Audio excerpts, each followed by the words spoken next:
are in Operation Save Winnie the Pooh. Oh, yeah, I forgot about that. Loch, Bree, Weylin, you are downstairs with Reuben at the end of a long, dark corridor. That corridor you have now found to contain, set within its walls, some cells containing the unfortunate remains of more dwarves, manacled to the wall, not living anymore. Coco and Adrick, you are still within the tower. I believe, if memory serves, you are on the ground floor still? I think we're upstairs still. Yeah, I think I was finishing something off and then coming Yeah, I downstairs. think they were all still Yeah. upstairs. You're still at the top of the tower. Okay, so Yeah. the party is Split. suitably split, let's say. Yes. We're waiting for the others to come back. They were going to see what had happened to the bear. Indeed. Maybe Harshnag will make like a banana and leave you all.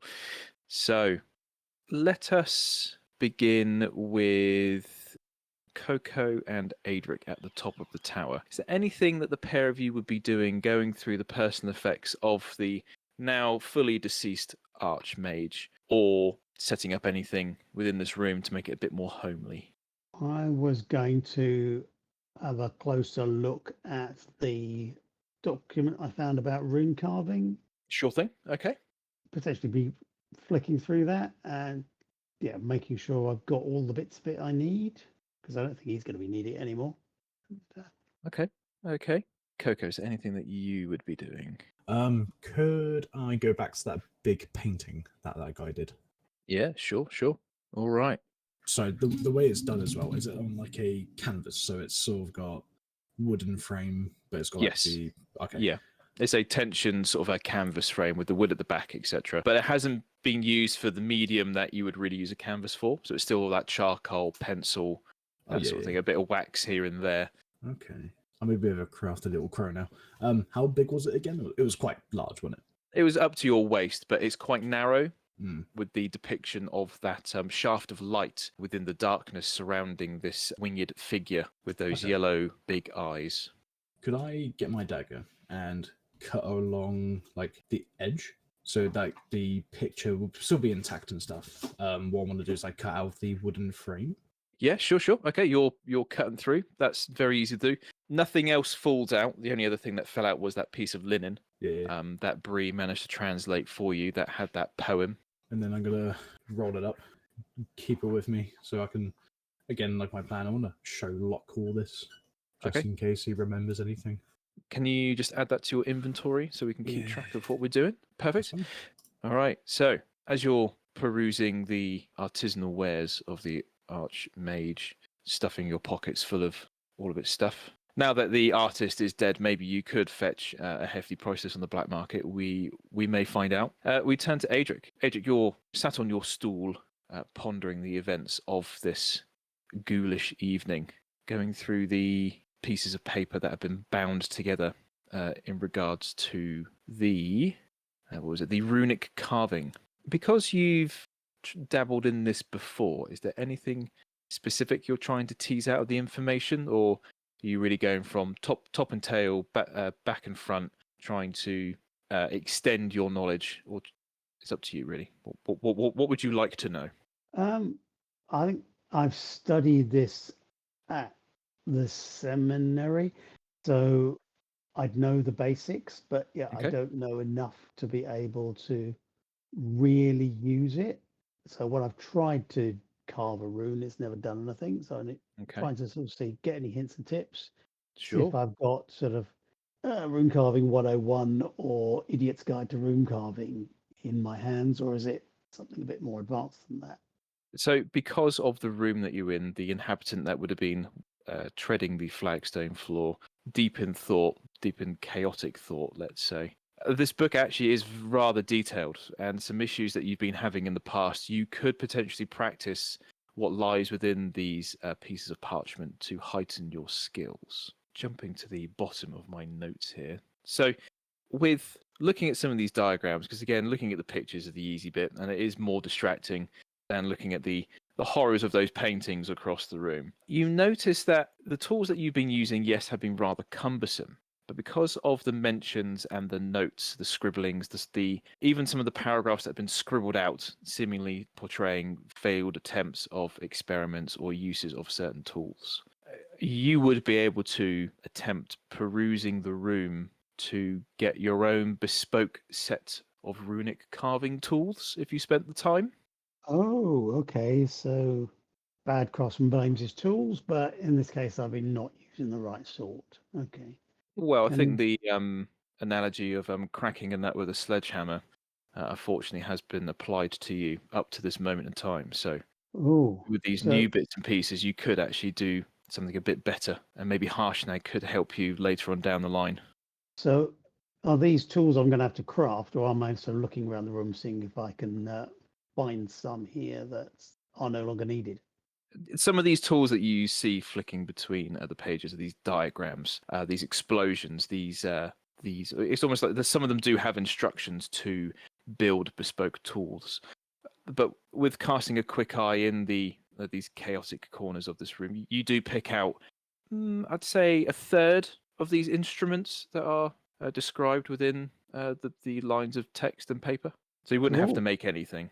However, because of your background, potentially you could, if you get to certain levels of complexity, you could fabricate your own later on within our adventure. Oh, okay. Well, that's fine. If I know what I need to create, I can potentially create it. As you're trying to almost get a shopping list together, you do happen to notice a prolonged story of sorts, at least with the loose bits of paper that you've been able to bundle together.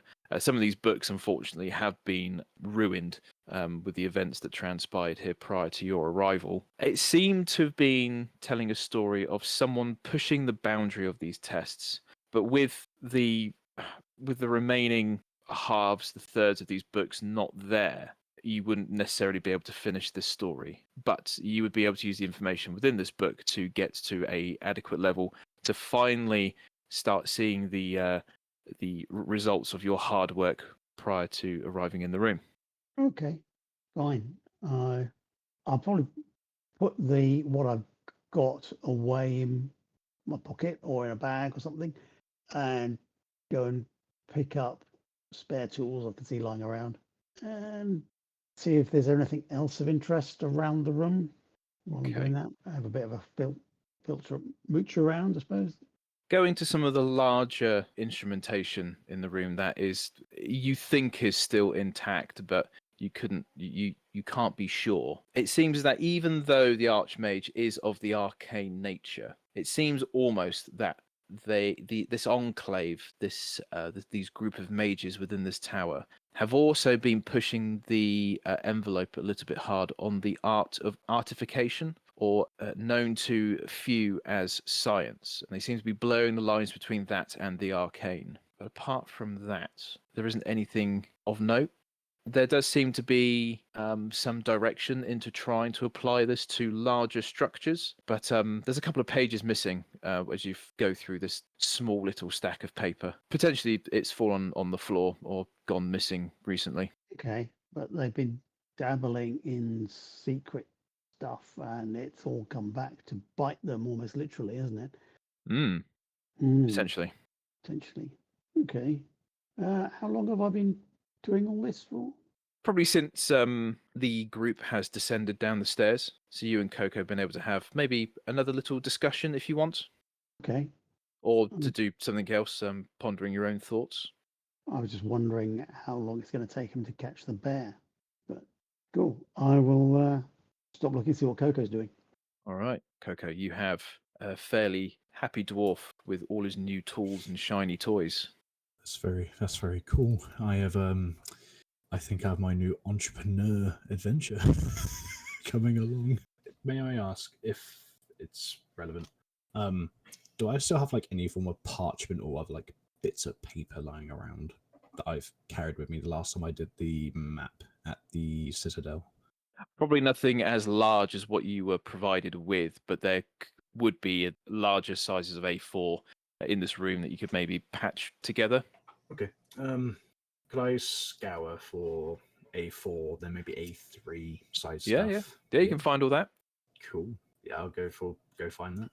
Perfect. I Okay. guess, for now. You're off to go find some art supplies. So you've perused the room. Adrick's been tinkering with his toys, getting things off shelves here and there in his little corner as he's come to you to check on what you're doing here and there. And you've managed to source enough. So is that really just to recuperate your own supplies, or are you wanting to do something with these pieces of parchment and potential quills of ink? I'm going to just basically steal this guy's artwork and try and sell it on.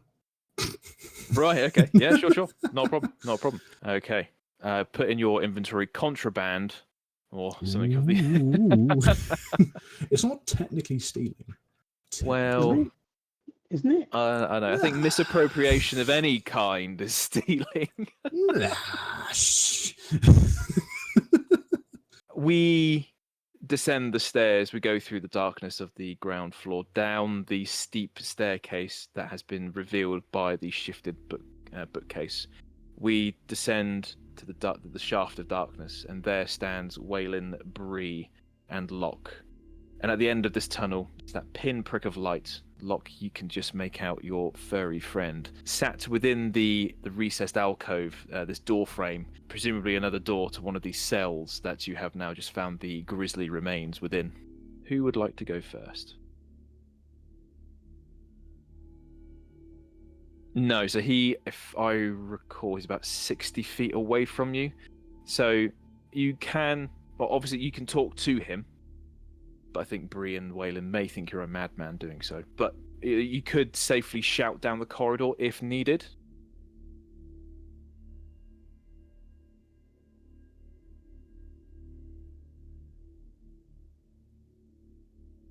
Yeah. So all the doors are locked, just to remind the three of you. And you are still quite close to one another. So I'd say there'll be no more than 10 feet between you at any given time.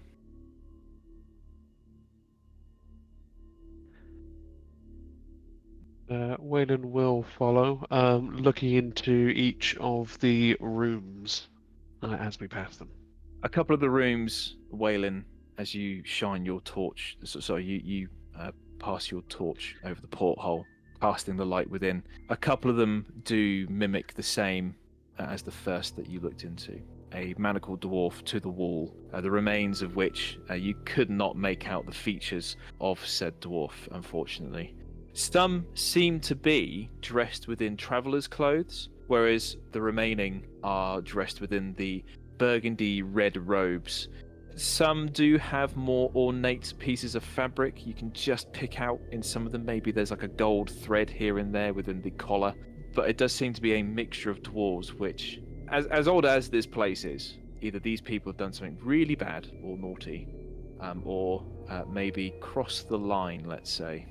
Okay, so does it kind of look like that they've just been left here to die of starvation, etc., or have they been tortured? Do they have any evidence of torture on them? Because of how bad the remains are and how far away they are from the porthole into this room, you can't notice anything on them that would say like torture or stab wounds or anything like that. But the position that they're in, with their arms vertically up, manacled in these fairly rudimentary and nasty-looking manacles, that in itself would be deemed a part of torture. Bree? I too kind of want to look into through the doors to see the prisoners. You confirm that yes, that they do seem to be some form of prisoners here. It is kind of perplexing that some of these dwarves are dressed differently to that of what you've seen, to that of what the Archmage was wearing prior to your introduction to him earlier, to that of the corpse of the dwarf that you found in the upper levels of the tower. Some do mimic that burgundy, do have that burgundy red robe, whereas one or two have what look to be as if they were leaving, but somehow got pulled back. I guess the one that I'm standing at, I would like to see if the door is unlocked. If not, So all of these doors are locked, unfortunately. we didn't see any keys in the tower, did we? No, not that I recall. Unless someone can correct me, did we find a key? Did you all find a key? I don't think we did. I didn't find a key. No. Okay. Yeah, that's fine. We don't have any rogues in here, do we? We do. Hello. It's not with us. All right, I'll keep an eye and on keys. That might be where we are. If not, I'll talk to Kokopelli later. And I guess just follow Loch. Loch, you've moved on. You're roughly 30 feet away from Reuben. And Reuben seems to be playing with yet another one of these crystals that you have found scattered within this corridor, down the stairwell and back up onto the ground floor. And that of what was found on one of the levels in one of the upper levels of the tower. He looks joyful seeing you, but then quickly has the look of, oh, I've done a bit of a boo-boo.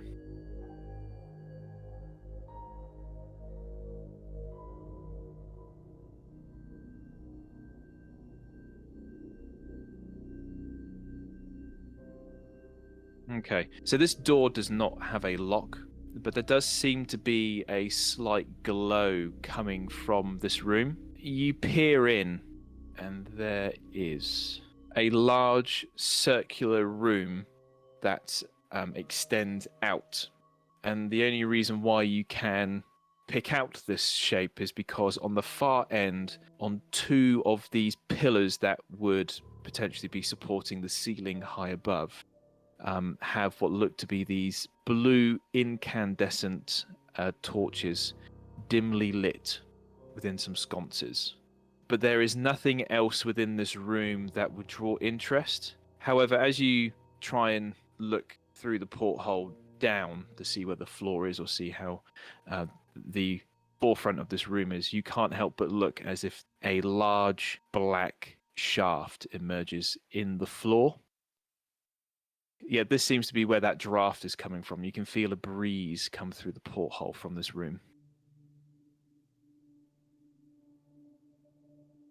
It's in this, yeah, so if this room is a true circle, it is in the center of this room. Oh, it's formed into the floor. Yes, it's meant to be there. No.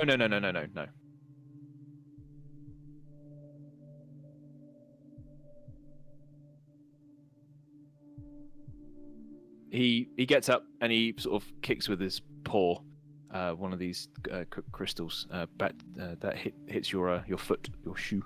I found this again. Yeah, we'll look at it in a minute. I'll pick him up and stick him on me in my backpack. Okay. Enough so his head head and arms can stick out so we can see where we're going. Sure thing. He's quite enjoying the carry. I think I should take those back with me, by the way. Do you know why they're here? No. She said you would. I'll look at him and just... Who said? Oh, her. I don't really have a name. She just told me to come find you, and here I am. I don't really want to be here anymore. It's a bit scary. He does recoil into the bag as you start. Were you going into the room? Sorry, Loch. Yeah, I'd have taken a step into the room, yeah. Okay, he seems to recoil as the door swings open gently. There's no creaking of the metal hinge, but it's quite chilly as you walk into this room. Okay, is it the only the one door into this room?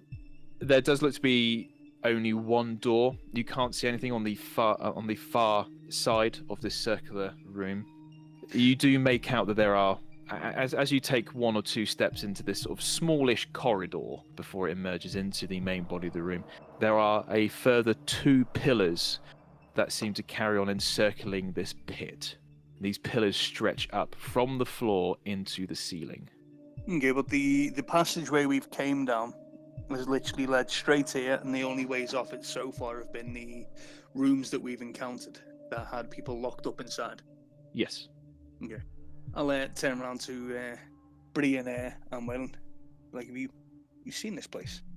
They are about 40 feet behind you. Oh. They are just starting to come down as you've walked into this room. I'll carry on and have a little sort of a tentative walk towards the edge of the hole and just sort of look down, see what I can see in there. Okay, so this is quite a large room. This is almost like a grand chamber of sorts. It is wider than the ground floor of the tower. This is airing on the side of 80 feet wide. The pit itself is 30 feet in diameter, and encircling this pit are 8 stone columns. 8 stone columns that seem to share the same likeness to that of another room that you found yourselves in not too long ago. Do I recognize which room? Let's just say you had another encounter that evening and were accused of thieves, or of being thieves. Is there anything else in this room that you can see? Because of this low blue hue being cast from those 2 lit sconces, it is slightly difficult to pick out details of this room. You'd have to walk around it to sort of inspect, especially with these columns in the way. Yeah, it does hide probably 40% of the features of the walls, etc. I'll start swinging around to the left just to have a look around. Okay, Bree, Weylin, Loch is now out of your sight as he goes left around the corner at the end of this small corridor. Weylin will take a brisk walk to the entrance of the room that he's just entered. Okay. Just like get through the door. This large chamber emerges in front of you, Weylin. Sorry, Bree? Oh, I'm following. Okay, you're hot on his heels. Awesome. This 80-foot shaft. Mm-hmm. Is there anything hanging from the ceiling? So the ceiling seems to be in the shape of a dome with these 8 columns piercing straight up into the natural stonework, almost as if they are part of the same mountain that they were created from. And as they jut down into the floor, the flagstones that make up the floor seem to be cut and placed around these naturally forming columns. And we can't see any mechanisms or anything like that. It's all just nice stone columns and the dome. Yes, it's just these 8, let's say, interesting columns, the domed roof, and the flagstone floor. The walls that you're surrounded by, they are blockwork. The flagstones themselves, are they sort of like well put together? Are they well crafted? Sort of. Is it a nice enough floor sort of thing? It is difficult to see the seam that would be like the butt edge between flagstones. Yeah. The accuracy and the engineering that would go into this to keep them in place. This is, from that, you would say this is a well-crafted room of sorts, which, for being where you are, odd. Are there any other doors to the room? There is none, no. Unless you count this massive 30 feet diameter pit in front of you as a door. Nah. There does seem to be, just talking about the flagstones a bit more, sorry, this pit that emerges sort of in front of you, the center of this room. There does seem to be a curb that lines this pit, and the block wall is repeated on the wall of the shaft, but then it does bleed into the more natural formed shafts, cavernous walls. On purpose, you're unsure, or or if the wall has fallen away over time down the shaft. Wayland's going to have a look for anything with reasonable amount of weight, like a loose rock or something like that, just around in the general vicinity. Okay, so you go around sort of the edge, trying to find pieces. As you go around and bend the slight arc of this chamber, you do see on the opposite side, Loch is starting to walk the perimeter of the room, going sort of behind each of the columns. Bree, is there anything that you would like to do with this chamber emerging in front of you? I guess I'm kind of gonna study my surroundings. Does this place look familiar at all? You instantly snap back to where you saved those prospectors within the Rovin Mounts. The way that the ground... Sorry, Bree, please. Oh, does it look exactly the same? Like, does it have the statue and chair? I guess, pedestal. Yeah, it doesn't have the table, altar, so it doesn't have that. It has the same likeness of the columns, the way that the floor feels underneath your feet of how level this chamber is. However, it doesn't seem as if the room has been tried to have had like a facade put around it to hide things, as that other place did. Okay. Weylin, does this place seem familiar to you? Wayland's gonna have a look around, sort of put on a little frown and try to think back to any event or encounter where he might have seen this, but he doesn't feel like, I don't recognize this this area. There's no real significance to me, although this area is well made. It's quite out of place. Bree. The pillars and I guess the overall design kind of reminds me of when we came across the giant that came back to life. Right. Yes. The altar. Yes. I'm a bit scared to find out what's in this pit. Has Weylin found a rock yet? That, with how untouched this room is, and because of how well built the walls are, there's no dislodged rock or anything that would have succumbed to the effects of time. As you tried just to go a little bit further, something around sort of the far end of this bend catches your eye, and something that has also caught the eye of Loch. So we'll quickly flip to him. It's not moving, is it?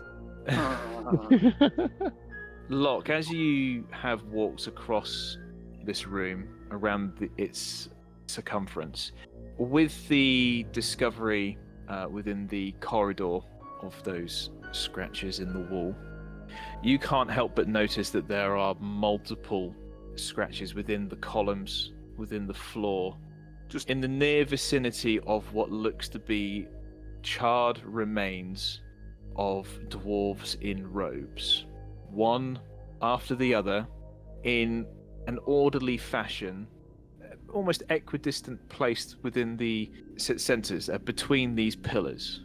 And you can't help also but notice that there does seem to be some char marks, some also like force marks that has slightly, and I mean slightly, pushed in the blockwork of the wall. As you get to the where you were viewing from the door, you are now stood on the opposite end of this room. The char remains, are they around the perimeter of the hole, or are they just in one sort of section of the room? So they are around the perimeter of the room, about 5 to 10-ish feet away from the hole, but they do seem to have been standing between where the columns are, and then have seemed to have perished in those exact locations. Can I determine in any way what sort of direction they were facing when they died? Towards the hole. And do I recognize the claw marks in any way? You do. It's the same. It seems to be the same depth and the same, for lack of a better term, the same make, same making of that of the corridor. It's the sheer number of them that sets you a bit on ease. It sets you on edge. Again, does it indicate how fresh these are, or? Actually, because of how well the blockwork is, I'm going to say yes. So please bear with me. With how dank and dark and musty the corridor is, with how easily that rock would have been scratched, with how difficult this blockwork would have been scratched, it is very fresh. And with wiping your hand across them, you actually almost hide them with some of the edges of where these blocks have been butted up to one another. They seem to have slightly chipped off because nothing has grown in this area, but has grown in the corridor. You roughly judge that this was made 2 to 3 months ago. Okay. Looking around, can I see anything that indicates where these crystal fragments would have come from? Nope. nowhere that they broke off from, or There is no indication of any of sort of geoformations or anything like that within this room. You looking down the hole? yeah, definitely. Okay. The blue hue, in a way, does help your dark vision to a degree. As you're peering down this hole, it is incredibly deep. You do not see the bottom. It goes to utter pitch black. As you do, however, you can see that there are these sharp, jutted rock formations that only start roughly 10-15 feet where the blockwork seems to meld into the cavernous surface. Mm-hmm. And just nestled, caught between these razor edges, looks to be another one of these crystals. Broken or just? It's too far down to see, but those that you've seen thus far, that you've collected, they almost seem to have been cut rather than snapped or broken. Okay.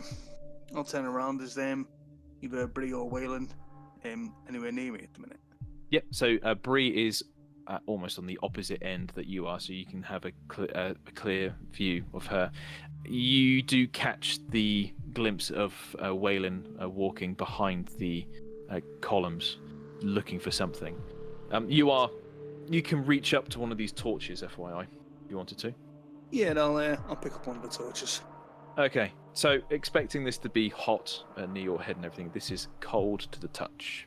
This does not emit a hot flame, and also as you go to illuminate sort of in front of you where the column is, or actually when you bring it down from the sconce, the actual the source of light, the actual bit that should be hot, seems to almost have like a slight delay in following it. Can I inspect the torch? Do I notice anything about it, or can I tell anything? It has an air of magicalness to it. How many are around the room? Two. Okay. I'll sort of look up to Bree and then shine a torch in the direction of the bodies. Have you seen the bodies? Have I seen the bodies? You can. So, what looked to be just black marks here and there, maybe because of how bad the floor was. As Loch shines his torch closer to them, you can make out that there are some scorched remains on the floor. Oh, like scorched from fire or electricity? You're a bit too far away to determine that. Oh, okay. I will walk closer. Okay. You're sort of walking in the same direction that Weylin did. Oh, Weylin, you've been approaching one of these piles of remains. It's with trying to find those scorch marks, soot, anything that you can sort of rub off. You've stepped over one area and trying to think, you would have trailed something with your foot, with the footprint. No, nothing. That would quickly indicate to you that this wasn't fire. Mm-hmm. Well, look at Bree. Has a dragon been summoned? I have no idea. It's not fire. Well, something's either crawled out this hole or came from this hole and just annihilated everybody. There's claw marks everywhere. And then Bree, sorry, Loch, please. Sorry, please continue. No, carry on. Bree, as Loch's explaining this to you, as he sort of is calling across to you, the echo through the room, you look up at the wall and you also notice that there does seem to be some impression made, almost as if something has shifted these finely crafted blocks, but only ever so slightly. The lip, this ledge that has been made between blockwork, you can barely clip with your claw. I think we should get out of here right now. We don't have a full group with us. We don't know what to expect. I'm going to look back down into the pit. I'm going to point at the crystal that's down there, and then the crystal that I picked up from earlier. I've been seeing these crystals in my visions. In your visions? It's got to mean something. Yeah, it's home. I'm going to sort of turn around to Ruben. What do you mean it's home? They're from home. I've seen these all the time. What is he saying? Oh God, yeah, Yeah, he looks like a Here's me just having a It's just- random conversation. It's just like utter sort of odd silence and weird kind of tongues conversation going on between him and the bear. Oh, I love it. I love it.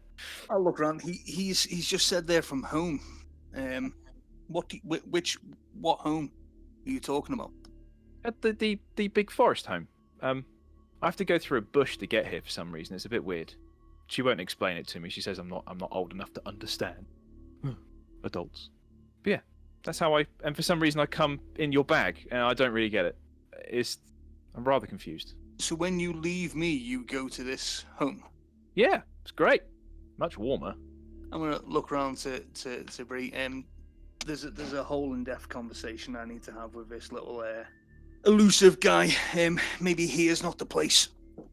Yeah, I feel like there's a hole between my conversation and yours with him because I have no idea what he's saying.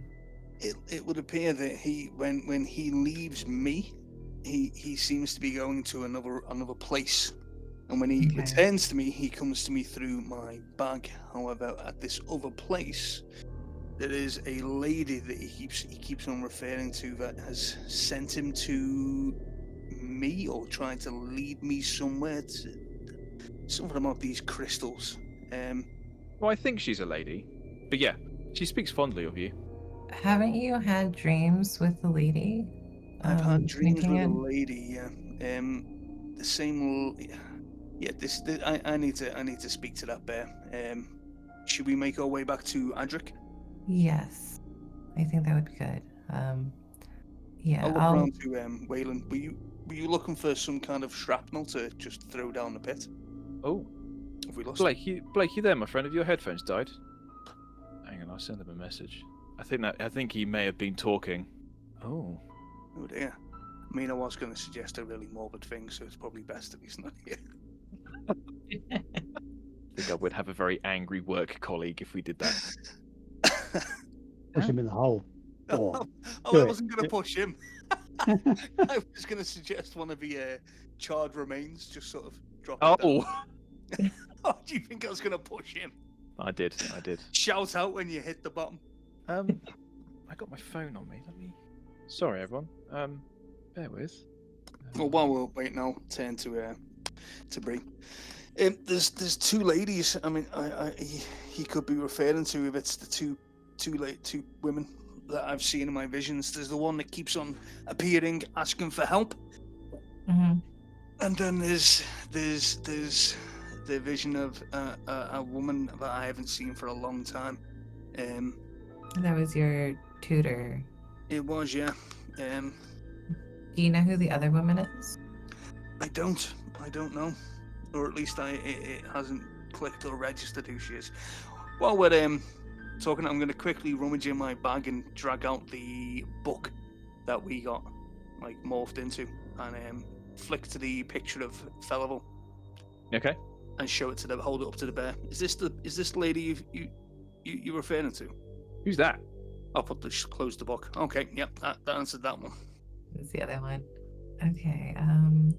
Well, once Weylin is back, we could maybe head back to Adrick and Kokopelli. Yeah. Right. Is the charred remains? Mhm. Is there anything that looks like it wouldn't be too disrespectful just to maybe pick up and just throw down the pit just to see how far down it went? So, just to give you some sort of sense of morality and maybe a bit of detachment from this, the remains do have little to identify them to. You wouldn't be able to recognize anything. The only thing that you do know is that they do have the same reddish cloak, but even then, that's quite hard to pick out within all this charring. This almost like these. Is there maybe like a charred shoe, like the Oh charred? yeah, remains you'd be of a able to charred sort of pit? break something off with that. There we go. So I say breaks. Take them off. Yeah, break a bone. Snap the bone off. I'll pick up a charred shoe and just sort of pitch it down the pit just to see if I can hear anything. You go down. You pick up this dwarf's personal effects off of his foot. It is quite hard to pry this free. In doing so, it seems as if the body has almost been melded into the floor. You do take it off with a bit of a nudge, and you cast it down the shaft. As soon as I let go of it, I remember a story that was once told to me about a little hobbit that threw something down a well and caused an absolute nightmare, and regret it instantly. So we shall see whether or not you have been a fool within a couple of minutes. All right. So just a bit of a recap there, Blake. We've just discovered that the remains of the dwarves are on the floor. They seem to be burnt into the floor. Loch has just tossed this deceased dwarf's shoe down the well, and Loch's new furry compadre seems to be spilling the beans on some other potential things, but needs to be questioned. The three of you are standing surrounding this remains of a dwarf still within the room. Okay. Did we hear anything as the shoe or boot was dropped down the hole? Yeah, so Loch, Weylin, Bree, you do hear a couple of thuds here and there as it echoes up through the shaft, but then it just drops into darkness, and you do not hear a thing. No, like drum beats or anything. No, sadly of not. metal. No, there's no red light coming out either. Sorry. Loch's gonna breathe a little bit easier. Um, Okay, should we head back to Adrick? Yeah, let's do that. Can I take one look up at the ceiling? Has anything changed at all? Moved? Nope. Anything? Nope. Nope. All right, let's head back.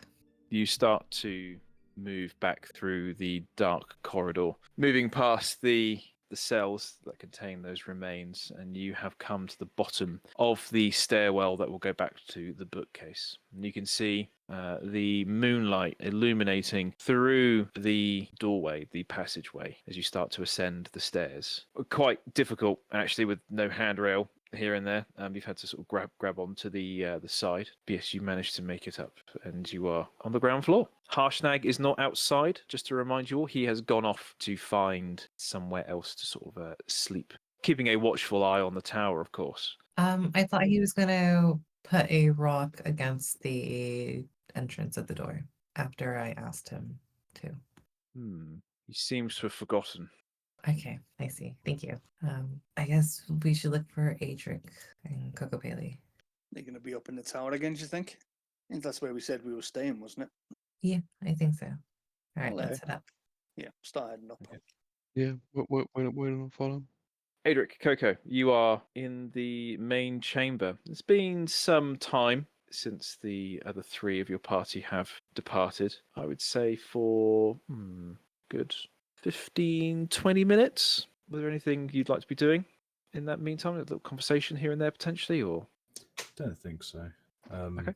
How much paper did I find in this meantime? Enough to fill a scroll case. How much is that? Um, you know? let's say 15 sheets rolled up, varying sizes. Right, I'll just write it down. And then how many? Like 20, you said? Yeah, between 15 and 20, let's say. See. Cool. Awesome. Yeah, I guess I'm just pottering around. While I'm doing this, do I notice any books of like music and stuff? Unfortunately, not. This wizard was not that of the music. Seems to be more of a research person. That's fair. The wizard doesn't like power metal. Yeah, it seems to be. This room would have been someone who wouldn't be able to switch off. Was constantly working, constantly driving towards an end goal of sorts. Okay. Let's go to Adric and see what he's doing. Okay, Adric, my friend. Hello. Adric is wandering around the room, sort of half looking for more interesting scraps of paper and half looking for tools that he can add to his mini collection of carving tools then, and also sort of think, is there anything else that's interesting or out of place? Maybe sort of semi-tidying things up, because he'd have to do that in order to look for things. Besides from notes of failed experiments, there's these images of like structures, old historical books that unfortunately you cannot read even some of the notes that you have in regards to the runic carving, some of that stuff you can't read either. There are like these little balloon sort of notes that have come off from those paragraphs of text written in Dwarven, potentially that of the writing of the arch wizard. With tidying up, you have managed to sort of almost naturally make space for all of your bed rolls to be extended out to sleep on the floor. There are no other beds or anything else in this room. The only thing there is the stuffed mattress amidst the broken and torn apart bed frame on the opposite end of the room. Oh, you must be mind reading. I was going to say, sort of whilst tidying up, trying to make space to bed down. But yeah, that's cool. Starting to get a bit concerned as to where the others are, I would say, because they were literally going down the tower to sort the bear out and then come back up again. Probably found something. We can go if you want. Are you done here? And I thought they were coming back up here so that we could sleep here. So yeah, we should probably go and find where they are, because if they're in trouble, I've got no spell slots left. We can surely help. Yeah, let's go. The pair of you start to descend the stairs from this room, and as you do, you can start to see the orange glow of Weylin's torch come through the doorframe on the opposite end of the floor below you as the three of them emerge into the room, staring directly at you. Boo. Oh, there you are. Yeah, sorry, mate. This little guy went right down that passage. Have I still got the torch I picked up? You didn't say you put it away, so you would still Yep. have it in your hand, yeah? I'll walk in. So that door led to a passageway, and then I'll describe what we seen. Long passageway with looked like cells in the side, leading to a big circular room with a extremely deep pit. Do you know anything about that place? That interesting. Well, there's all sorts of places in the deep, dark parts of under the city. I might have been there, but based on that description, I don't know. I don't remember cells. Okay. Well, it looks like there was claw marks. There was some charred remains. It looks like potentially something was summoned, and then whatever was summoned decided to just destroy everyone in that room. Summoned from where? I can only assume that pit. Maybe that pit is a portal to another realm or another place. I keep finding these crystals around this place. I'll hold them out. These are the crystals I've been seeing in my visions. That's got to mean something. Has Adrick seen anything like the crystal before? It's that same crystal that you found within this room in the prior session. Okay, but with the added context of a portal, does that make any more sense? No. Okay. If anything, it makes it even more bewildering. Okay. And the cells that Loch's described, do they mean anything to me? There are some small prison blocks within the main part of the city that have been used from time to time when you used to live within its walls, but nothing to the effect that Loch has described to you. Yeah, that was okay. And where does the passage go on beyond that, or how far down did you go? How far down was it? The stairs would have plunged you 40 feet down. Maybe about 100 or so feet, sort of long into the corridor, was it? Yes. Or looking longer. Okay. It would have been a bit hard to judge without sort of pacing it out, but yeah, area on the side of that long length. Any idea which direction you were going? I haven't got a clue. I'm sorry, Adrick. I'll turn that to Weylin or Bree. Would you be able to offer any insight into the sort of direction? As we came down the stairs, roughly 60 foot down the corridor was a door. It would have been bending to its left, so it would have wrapped around the left-hand side of that descent. Okay. Look, because where we're standing now, if you go that direction, and I'll kind of point northwards, that's where the main city is. But to get there, there's a ravine. So if you couldn't get there from here, you'd have to go down and along and up, or take the bridge. But if there's something that's going south, then that could go anywhere. I know some of the bits directly under the city. Have they described the room with the pit? I don't know. The three of you, are you describing everything that you've done, or? I think, Yeah. I think Loch did. Yeah. Okay. In which case, like I say, that sounds like it's part of the old city. Remember when you said it was like the place we went to where we found the prospectors? Yeah. And that place reminded me of the city, but it was covered with a layer of newer stonework. And when you took the newer stonework off, underneath it was the same construction as the old city of Bolgantek. Well, the stonework we saw down there was impressive. There was Yeah.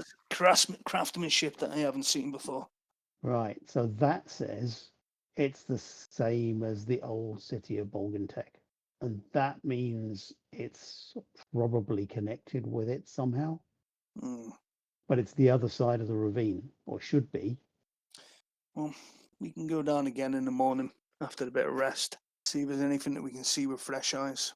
Maybe there's Yeah. anything that you may recognise down there, or that might mean something to you. That'd be good. Something's clawed its way out of there, though. It was looks like it was some time ago. It doesn't look like it was sort of in the last week or so, but definitely in the last month or so. Oof. So since I left, But about a month or two ago. okay, I've been gone 3 months. Oof. So Mm. something came out or was summoned There was and people killed everyone. in robes that were positioned around this pit. I mean, I'm making a large assumption to say that they were summoning, but that was the vibe that I got. Something I mean, or trying to stop it coming out? I mean, well, potentially, but that would have meant they had forewarning that it was going to be coming from that pit. But remember what that diary we found said? Can you remind me? Yeah, it said, I'll flip to the book. It says, we've done something grave and we had no control.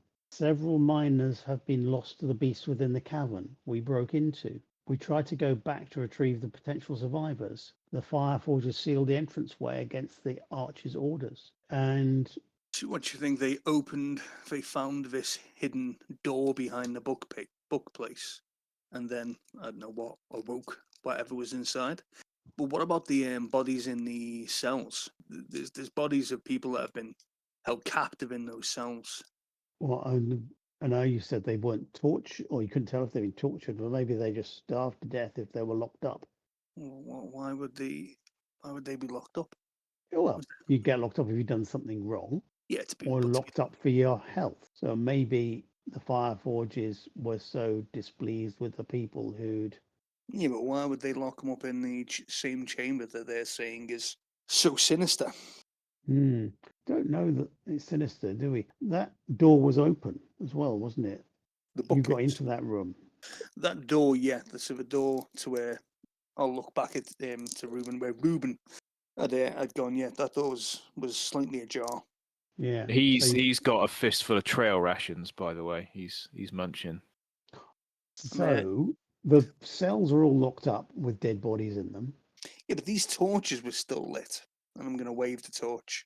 Does that mean these torches have remained alight for 2 months? Now give her another wave to see if I can wave it to blow it out. Potentially, it could stay alight forever. Why? Well, just make sure you can see where you're going. Yeah, but wouldn't it eventually run out of fuel? Unless it's magical. Well, it's okay. It's probably magical. It's not like it's running on wood, is it? Well, I'm gonna sort of look at the torches. There a way to turn it off and on? No. I'll give it a shake and say off. Yeah, you're.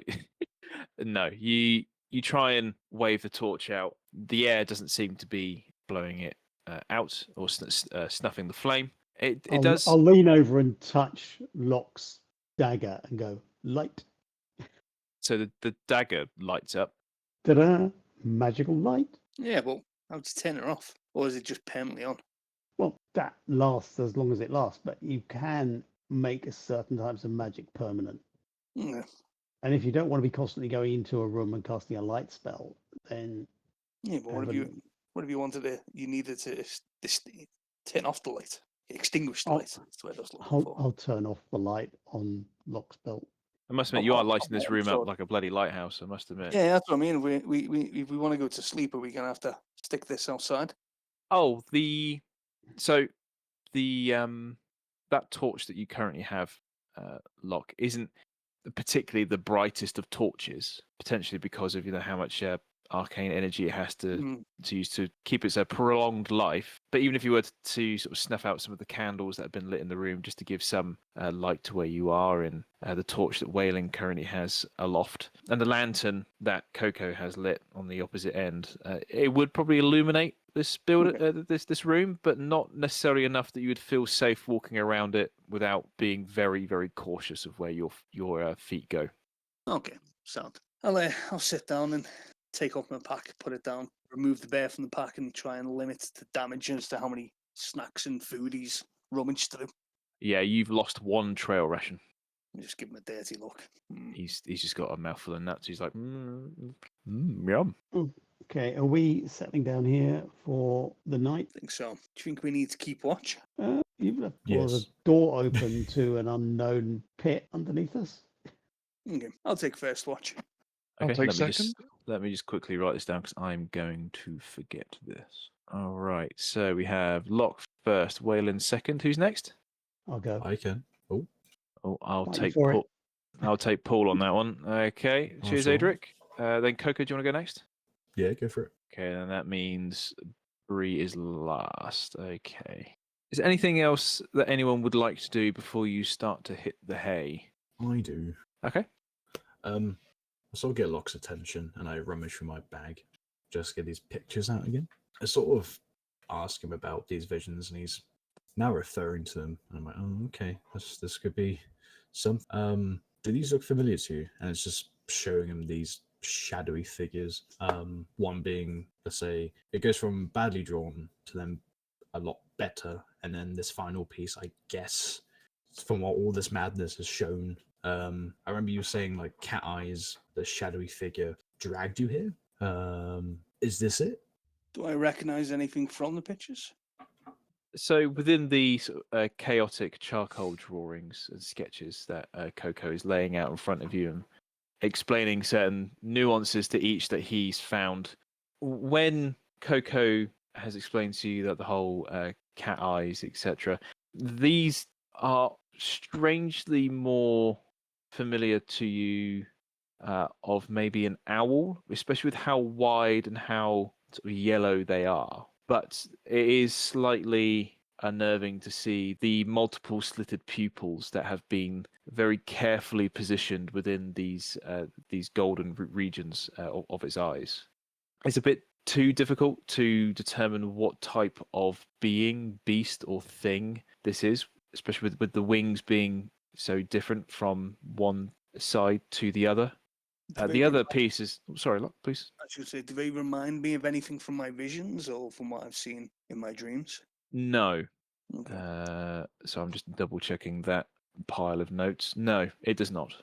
Yeah. Even the other pictures seem to be depicting more of a gloomy state of something or someone. But this tall, narrow piece of artwork that Coco has is very different to that of the rest. I'll let them know it's not something I recognise from my visions, although they're definitely a little creepy. Yeah, I thought it was a bit odd, but I'm just going to keep these for now. Yeah. Does Adrick make anything of them? I think I showed it to him. I saw like throw these at Adrick and be like, check this out. This is cool. Look at these little scary stick men. I'm just like waving about like a little ghost. I'll try to look at the pictures because I don't think I've really been shown them before. So this just looks completely dire. You don't recall or recant anything that you've been told or that you've seen before to link to these pictures. It is a completely unknown origin of why this artwork has been created. Okay. Do I know of any creatures that have got eyes like that? No. It's very emphatic. I didn't even have to roll a dice. Okay. There are creatures that have big, wide eyes. There are obviously like cats and some other creatures that you've come into contact with that do have that slitted pupil. But the number of them, no. It's almost like a picture driven by someone being driven to madness, and maybe not quite all there. So whether or not they've got this wrong. But with such focus on this area of the artwork, it's confusing to even come to a conclusion as to why they have been depicted like this. Cool. Has Weylin seen them? I'm gonna say, seems very Fey-like. He was describing stuff from that book we were reading in the library very vaguely. I'll go to him. That's a good idea. Like I sort of hop over to Weylin and be like, "Yo, look at these." Wayland's just sort of like setting up his bedding. What are these? What are you handing to me? Spooky stickman, I'm going to call it. It kind of reminded me of how Loch described something in his vision, but he doesn't recognize him. But does this seem any resemblance to you or anything like that? Would I have seen anything like this in my recent past? From the hobbies that you have heard of like folklore, like folk tales, stories, scary, spooky things in the woods. But this, no, you can't put your finger on it. It seems to be a blur or a mesh between multiple things potentially, especially with the like dissimilar features. The wings, these eyes. Is it a cat? Is it a bird? Is it a rock? Is it or something? That Wayland's trying to look at it from all different sort of angles, just not sort of like going, I can't really put my finger on it. Nothing I recognise, unfortunately. Sorry. The only thing, though, Weylin, is that with this shaft of light, the same conclusion for you could be drawn that something is. It's almost like a burrow, almost like that of maybe where you're from, like your family, your relatives, etc. Like how they live within the warrens, etc. As you sort of emerge from the burrows, a small circle of light then sort of unfolding to the grassy plains in front of you. With this darkness, with how tall this picture is, and this indication of this shaft down towards this shadowy figure, the only thing that you would really conclude to is that something would emerge. Something would emerge. How is this picture drawn? Is it like an ink sort of drawing, or? Yeah, sure. I will quickly recant this. So one piece of art that stands out from the rest is a winged creature enveloped by a cloak of shadow made by the erratic smearing of charcoal lines. Okay. This figure seems to be placed at the bottom of the page with a passage leading up. Two prominent features present themselves amidst the charcoal swirls, with similarities to that of cat eyes, but with multiple slitted pupils and enveloped by two faded golden circles. Right. Would I have recognised the cat eyes?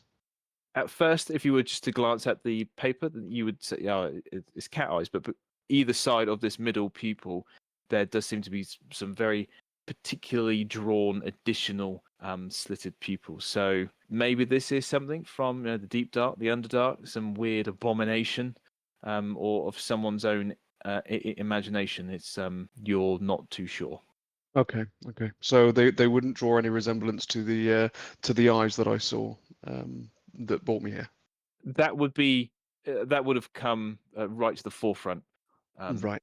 But it's not No. quite. And Not quite. that was only one giant bulbous eye, not a pair of these two golden circles.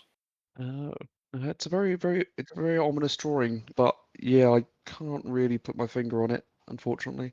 The burrow, that's quite familiar, but nothing I've really heard of or read about. Does that drawing suggest something at the bottom of a shaft? And you described a pit underneath us, a shaft with light going down to it, and this creature at the bottom. I hope it's not what you potentially may encounter down in that mine shaft that you just Went down beyond the bookcase. Because if you go down deep enough, you come to all sorts of creatures and places. And you say you dropped a shoe down it and didn't hear it land. So something from the deep, dark places under the world. Why would it have wings? But anyway, it's shaft of light, so maybe a good thing to do is to not have lights on in that room, because that might attract it. There's already 2 lights in there that were on. From the looks of it, whatever it was has already been attracted. Yeah, I also brought a torch in, but there wasn't any movement. Cool. Okay. Whatever it was has already made its arrival, and from the looks of the place, done the damage. But do you think this thing's on the loose? You kind of like point to the picture. So either it's what they were trying to get to come up, or the diary says they accidentally released something. Yeah, and do you think this is it? Could I be. thought maybe what we killed was it, but I don't know. Yeah. So the thing that we killed didn't have wings, It also didn't didn't have cat completely- eyes. Yeah, it didn't char us to Didn't the it? same extent that those poor souls were burnt. Didn't it like phase in and out, but in like a black smoke when we were Yeah, fighting it? it could kind of flip into shadows, couldn't it? Yeah. But the wings, I don't know. Unless it's some form of like not godly magic or like some form of magic that we've not seen before. It's probably embodied a certain corpse. And we've beaten it, and it's just Or someone lurking with around. a powerful magical item that you can cast lightning bolts. What about Or dragon? you could do lightning bolts with the right spell. Yeah, but this thing got claws. The scratches in that stonework. Yeah. Okay.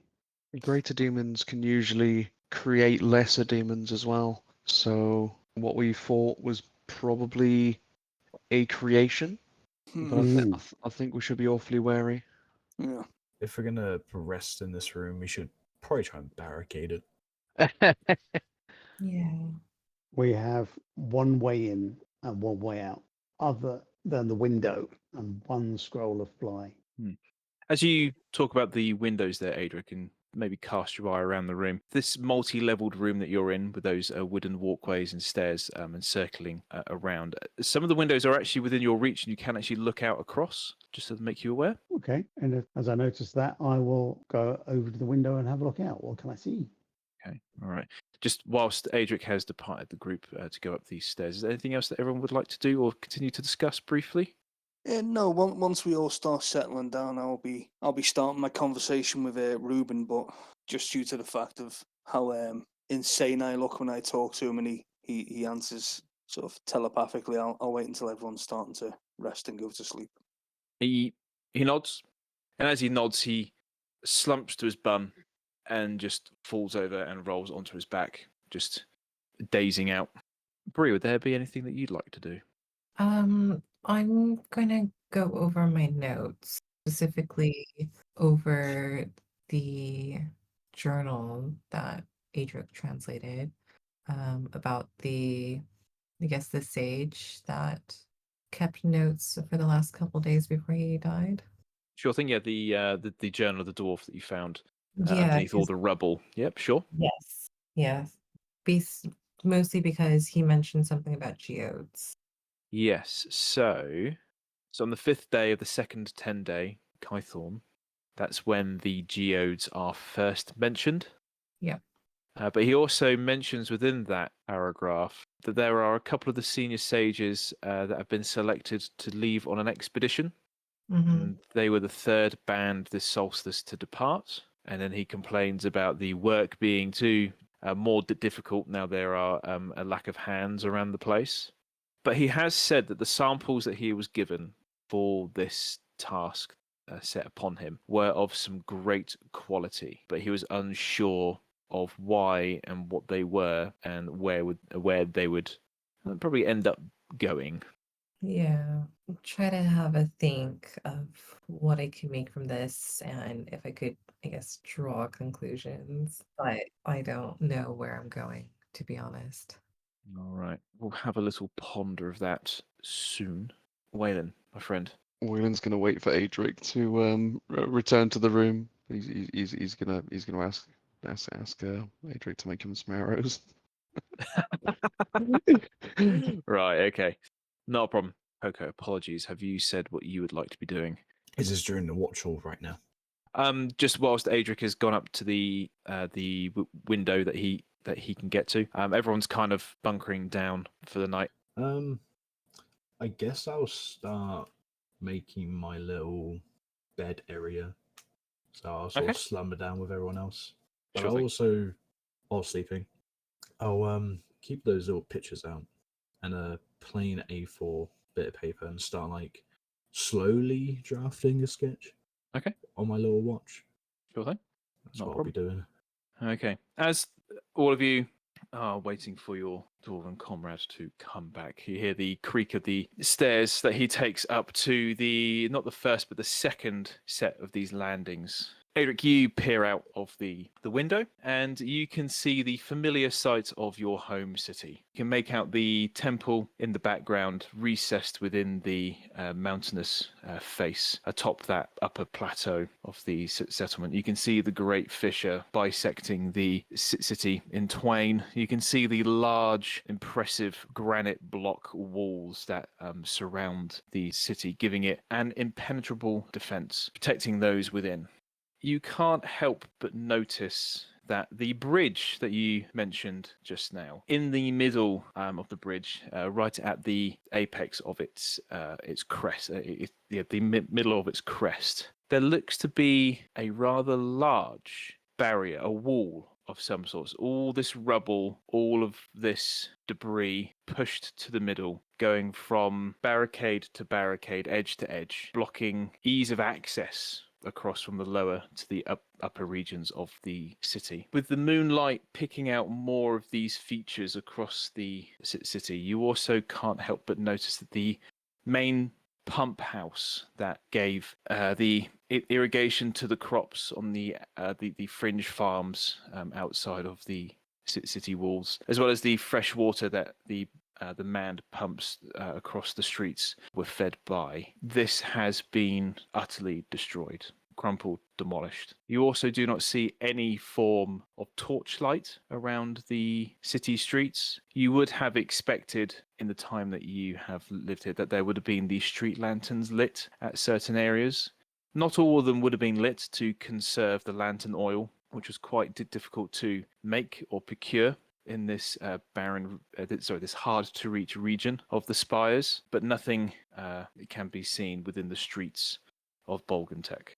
So it looks deserted? Yes. Bother. Okay. I will rather gloomily descend the stairs again. You are now back with your main group. With it approaching watch time, Loch, you were first, correct? Yeah. Perfect. Okay. With you preparing your area, with Ruben sort of doing absolutely nothing to help you, you see Adrick approach the group. Hi there, buddy. Yeah, I've just been looking out over the city. We can't go through the bridgeway in. It's blocked off with a barrier, but lots of rocks and stuff in the way. Can we climb over? Possibly. But there's no lights in the city. There's no lamps lit. There's no torches. I couldn't see anyone on patrol. I couldn't see anyone. So maybe we go down and see if we can head north underground. Oh yeah, we'll look underneath and see where we go. But yes, we could climb over the barrier. But Okay, we can assess it in the morning. See which way you want to go. See if we can see anyone in the daylight. I was going to say if I can take on a bird form and scout out the area if you want. Ooh, look at you, Mr. Birdie. See if I can see any signs of life. Be much easier during the day, though. Yeah, let's get some rest. Who's on first watch? Was it you? That's me, yeah. Cool.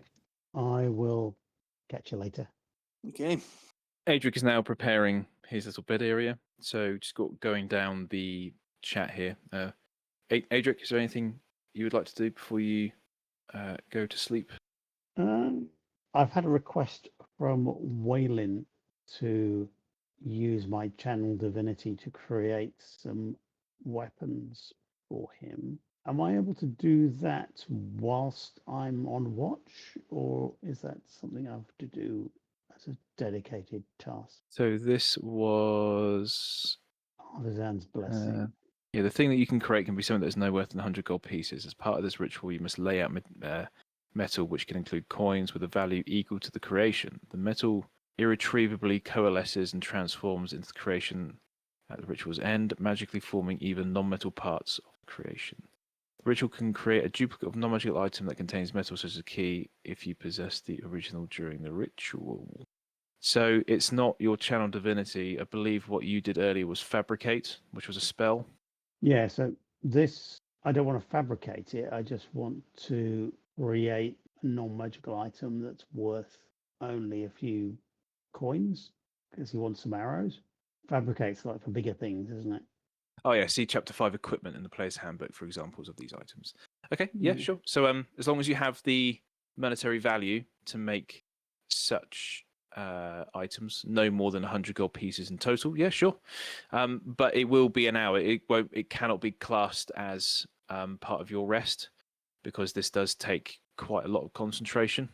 And can I do it while I'm on watch, or? You can do it whilst on watch, but you would have an hour and a bit of not really focusing on watching. You would have to sort of risk an hour of your watch to do this. It's probably better to do it whilst everyone else is cooking breakfast. Indeed. Yeah. Okay. I will pass that information to Weylin and advise him he needs to find enough money to pay for a few arrows.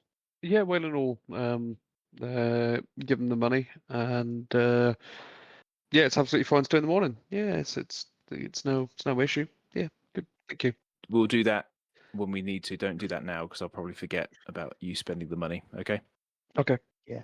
Yeah. Likewise. Yeah. Otherwise, fine. I will settle down to sleep. Okay. So besides from the request, then Weylin, because this included you, is there anything more specifically you would like to be doing? Oh no, Waylon's just getting ready to rest. Not a problem. Bree, is there anything you would like to be doing before you hit the hay? Have a cat nap? No, I think I've had quite a long day. Indeed. Okay. You curl up in one of the lesser cold corners of this room. Because these windows can't necessarily be shut correctly, the cold does creep in through the window frames. I'll sleep with my scarves around me. Okay. So everyone, the lights go down. Loch, your torch still lit has been placed with amongst your belongings, and it is yourself and Reuben. One thing, actually, I did hear that you wanted to barricade the door, but no one's really said that they've done that. I will magically remember and go, oh, let's get a bookcase on the door, guys. All right, okay. I will say you've managed to put some broken furnishings in front of the door. All right. Let's go. Cool. Okay. So, Loch, is just yourself and Reuben. Yeah, I'll sit him down. I'll probably have the conversation sort of telepathically, so I'm not just screaming out while everyone's trying to sleep. Oh, yeah. But, okay. Who's this lady you keep referring to? Oh, she's part of the court back home. She organises things. Really smart lady. She's part of the court. What court? Oh, the summer court. The summer court. Hmm. Who else is part of this summer court? Oh, lots of people. Names? People who I don't particularly want. You shouldn't really. No, I've been told not to. No. That's not. I've been told that's not important. And I know why. Who told you it's not important? Oh, she did. And has she indicated why she sent you here? Just to help you. To help me do what?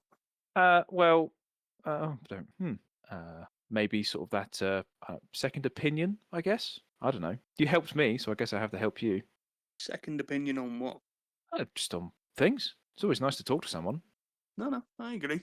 And how often do you see this summer court and this lady? And you say, does she have a name? Oh, yes. I think it's a bit hard. Not very good at talking. You can spell it. Can I talk to you in Elven? You're kind of talking to me like normally, as you have been with your friends. Can I? Yeah. Ah, perfect. Okay. We know her as the Emerald Spirit of the Summer Court. But those of who are quite close, who are, dare I say, friends, know her personally as Gossamerete. Do I recognise that name? No. Does the Summer Court mean anything to me? You've heard of, because of your heritage, Mm-hmm. Loch, something that, again, hasn't necessarily been truly explained to you because of the, let's just say, issues back to the place where you would call home. Mm-hmm. You have heard, again, like tales of like large, expansive woods, almost erring on the scale of grandeur of the stories that Weylin has told you from time to time in passing, and that of back at the library within the city of Adbar. There has been mention here and there of certain powers at B that are to balance things, almost that of what you have been described as of the Emerald Enclave that you've had a passing meeting with back at the farmstead settlement of Golden Fields. But with this little fuzzy thing, and with your more recent powers, let's say, the link to the Feywild seems to be fairly strong with this little fuzzball. Okay. Yeah, she sort of said from time to time you can sort of get lost here and there. Has she given you any indication as to what direction I need to be heading? Well, from overhearing stuff between your friends and things, I honestly don't think you know where you guys are going at all. I don't know if I could. I don't know if I could steer you. You're in a mountain. I'm only very good. I'm only good at directing through like woods and stuff. Doesn't really. It's quite boring around here. There's nothing exciting. Can't really smell much. It's all very stony, very earthy. Yeah, we're not exactly in the woods. No. The lady that you are referring to, is she Elven? No, she speaks it though very well. But no, she kind of. It's really hard to say how she kind of greets people, meets people. Do you know if she's the same lady that's been asking me for help in my dreams? Um. Can you ask her that? Yeah. Okay. Dreams. This. Or visions? Oh. Maybe. Dreams. Okay. Dreams do tell a lot, but if you're having issues, Loch, then you might want to talk to someone about that. There might be some. I'm not sure if you can find anything here. There's no one. There's no one here. I'll keep it in mind. Okay. Just trying to be nice. And I appreciate it. So is there anything else you can tell me about this place you go when you leave me? Oh yeah, it's great. Far more fun than here. Really big trees. I like climbing those. They're fun. Grass as tall as you. Been lost a couple of times in those fields. What about these crystals that you said you were told to show me? Oh, that's when I first met her. When I was hurt, I woke up a little bit wet for some reason, and then sort of it was really weird, very glowy, almost the same sort of sheen and color as this one. And he nudges one of these stones in front of you that has a slightly different green hue to it, but does have the same characteristics as the rest of the crystals. I felt really refreshed. It was really great. She told me lots of things. She told me off a little bit for playing around with things that sadly weren't bears. They were, I think she said they were badgers. But my God, those badgers were big. They were huge. They were this big. And he holds out his paws trying to make them really, really big. But they're not big to you. They're big to him. Yeah, so I've seen these things here. That's why I'm just really surprised. I thought she may have lost them or want them back. I don't know. And they were in the summer court where she is. Oh no. No, she's part of the summer court. Where I was not the summer court. No. I'm not special enough to go to that place. Most people that do go to that place never really hear what happens. Either it's really special and they get sent to do stuff, or I don't know, maybe the Fae are really weird. Like your friends, like that one. And he points to Weylin. And the rabbit Yeah. with the weird shadow. Well, that cat lady. Yeah, that's a bit weird. And that cat lady as well. She's, I don't know, doesn't really do much. I thought cats are meant to climb things, and I don't know. She's pretty lethal. Yeah, a bit weird for a cat and a rabbit to be, together. But hey, weirder things have happened. But weird for a little bear to go disappearing down corridors. Now, I thought this was important. You looked all lost. This looked good. The boxes were boring. Nothing was happening. That thing outside started snoring. All right, fair one. Okay, I'm gonna have a little ponder about what he's told me. It doesn't quite make massive amounts of sense, but I'll wait till the rest of the group are up in the morning and see if it makes any more sense to them. These crystals are quite small, though. The ones that I saw were much bigger, really big, like this big. And he's like using all of his paws, his feet, his arms, showing you how trying to depict how big these things are. Yeah, that's the same size as the ones I think I saw. Well, it's a bit weird that, surely she could have told you all this stuff in your weird dreams whilst you sleep instead of sending me. Well, next time you go back, ask her why she hasn't, and if she can pass on any more information. Maybe. It's a bit weird getting back at the moment. Well, sometimes I'm not really in the wood that I was in when I came, and I think last time I was stuck in a bird's nest. That was exciting.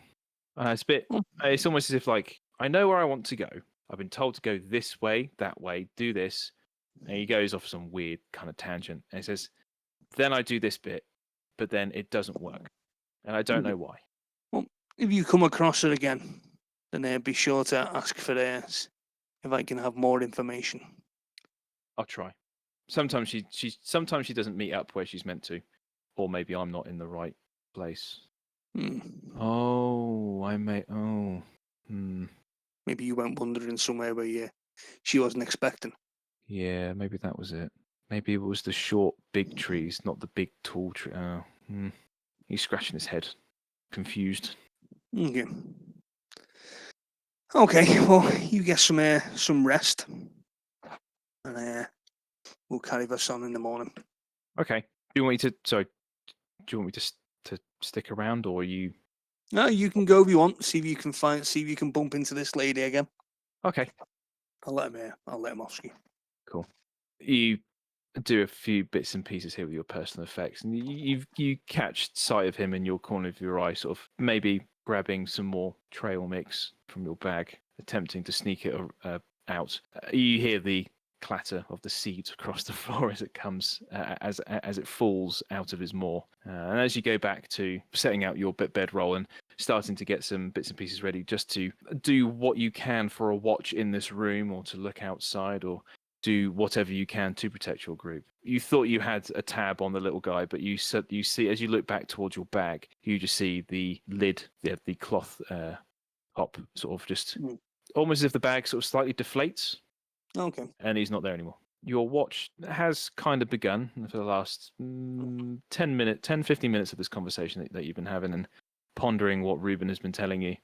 But yeah, so you've still got a good hour and a half, hour and 45 of your watch. Okay. So what would you be doing in this room to guard your party? Just be sort of sitting there listening out for any noises or anything that sparks an interest. Okay.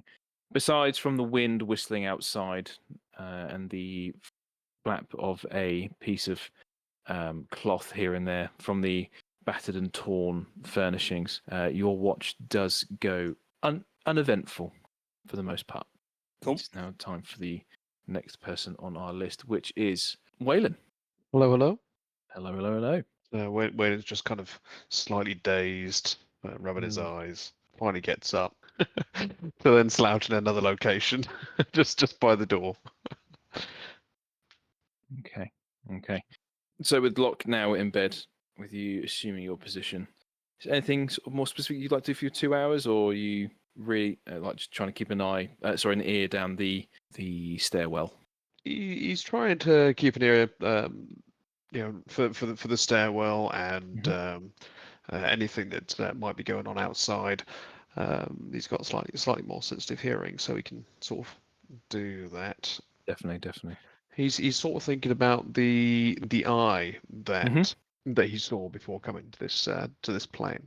Upon trying to remember anything, does he seem to pick up anything, or is it just a black background with some trees around, and the one eye? Is that all he remembers? Yeah, so apart from the brief evening that you had at Golden Fields, whereby, if you do recall, that some of you may have had a similar experience to that of the book that you read at Citadel Adbar, as well as some of the stuff that you've had here, that there isn't too much of a link between the picture and what you remember, but it does click a little bit in your head that potentially the folklore that you know of, and folklore does come from some form of truth passed down verbally, through generations, through the years, that the hundreds of years of telling tales. It's either something completely unknown, or it could potentially be that the Fomorians are starting to raise their ugly head. Okay. So as it sort of clicks of the possibility, he kind of like frowns and sort of thinks about it a little bit more, but can't really think of anything else. There's never really been any sightings or anything for years upon years back home of the Fomorians. For there are tales that they were pushed out to the very fringe, the skirts of certain Feywild realms, shunned by those in control of opposing sides of the Feywild. And with the certain levels of chaos and just randomness that is happening currently across Faerun, from the issues at Golden Fields to the attack on Tribor, to that of a strange alliance between Cloud Giant and Dragon, to the abduction of dragons, to that of what you've witnessed here today. He sort of thinks about the Fomorians that he knows, and he's never seen, well, he's never heard of any with the wings. So he's quite puzzled.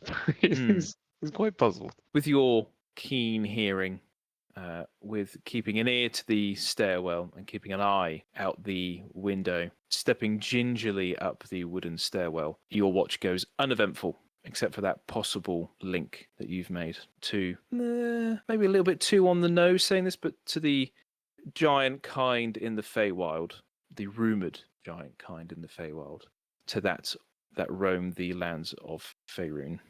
Yes. Okay. So the next up in the watch is Adrick. Hello. Hello. You have swapped. It is your turn for the watch. Weylin's back all snug within his bedroll. All the same sort of mannerisms that you've grown accustomed to along your travels. Since departing this very place that you are now back in, what would you like to be doing, Adrick? I'm walking quietly around. I think I will go up onto the landing again and see if I can see anything happening outside. Is there going to be some sort of like pattern that you'll be doing to your watch, or are you sort of just winging it a little bit? Kind of winging it, I suppose. Just sort of walk around the upper landing, come down to where the party's sleeping, go back up again, but obviously trying not to wake anybody up or anything annoying like that. So you continue this pattern. You work out which stair treads are more creakier than the others. You avoid those, trying to avoid the stacked piles of paper that are just bursting within the balustrades of these wide landings of this multi-leveled room. You peer outside, nothing. The moonlight picking out the eaves, the rooftops of buildings down below, at least the buildings that have remained standing with what was required to upkeep the city. Can I see any movement? No, the only thing that's moving is the clouds high above, slowly creeping in front of the stars and the moon that is quite clear in the sky. With looking down towards the city, that barricade, that barrier across the crest of the bridge, it's not necessarily the best of walls. It's not impenetrable, but without a further look, Potentially climbing it may be a bit cumbersome. So the upper level of the city potentially may not be out of bounds, but until the morning, until you can try and get into the city, you won't entirely know for sure. Okay. So you start to go back down, walking around the lower area, back up again, same things. You start to walk back down, and this time you're going the opposite way. You're going down another sort of a staircase.